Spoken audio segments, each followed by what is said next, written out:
folks, just making a short little video here because to my knowledge nobody else has.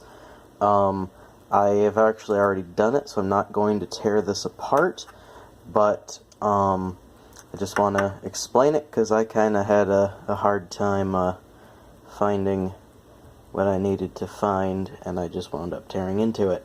This is the gauge cluster out of an '89 Dodge Ramcharger. Should be roughly the same from, I believe, 81 to 90-ish.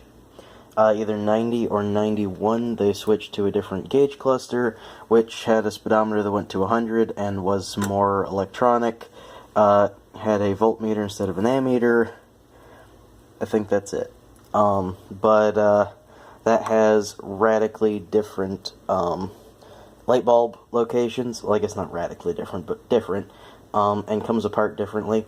There's a nice write-up for replacing the dash lights on one of those clusters on Diesel Truck Resource, but this will cover the 80s version. So, nothing really to see here. There is a light there, right about there, and there, that will need to be replaced with LEDs. At the time of making this video, the LEDs that were available that will get you, well, got me very close to the stock, the stock color, but much brighter, were the 194-CW HP5 LEDs from Super Bright LED. Yeah, I use those. They aren't really dimmable, at least in my application, but they gave me a nice brightness and the same color as stock when I left the factory filters in.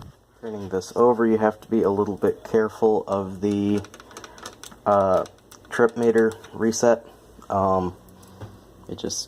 You can break it off if you aren't careful.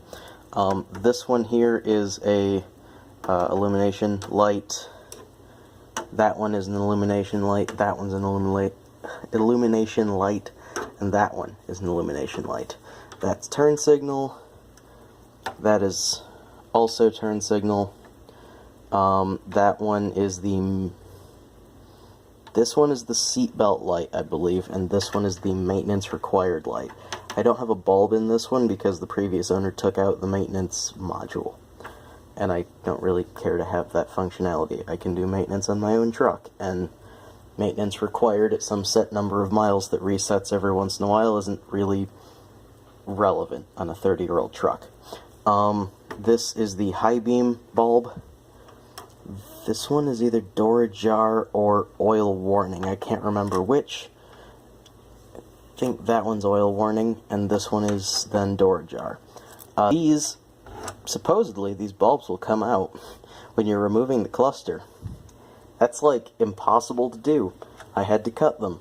So yeah, one of the plugs that goes on there, the other one goes on there, and this connects to the speedometer.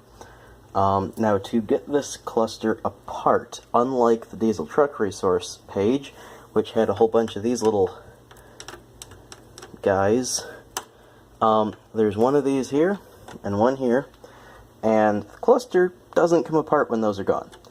Instead, these are a weird locking type. I wouldn't bother trying to get them off. What I did was I undid all of the gauge studs here.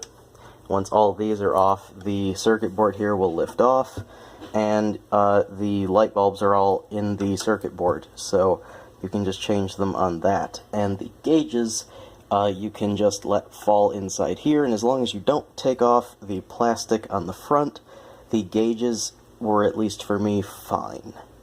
So I'm going to go outside and show you a couple other things here. One second. This is my '89 Ramcharger's interior. Forgive the mess.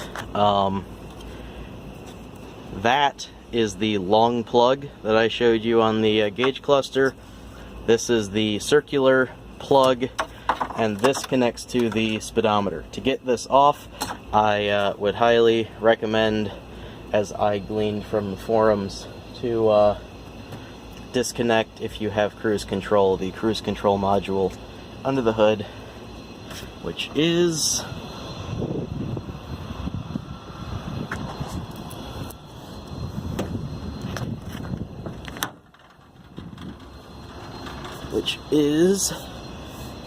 this guy here.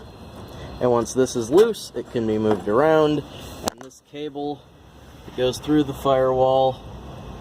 Well, this cable doesn't go through the firewall itself, but it attaches to the speedometer cable that does go through the firewall right there. So once this is loose, once this cable is loose, this cable gets looser and go through to the gauge cluster and is easier to access.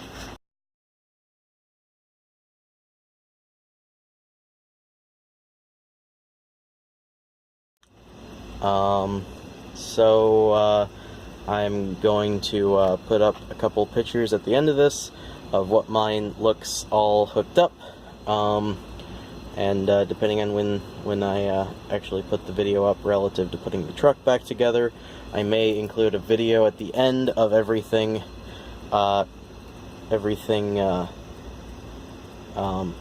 together fully, including with the fine 80s wood grain fascia over it.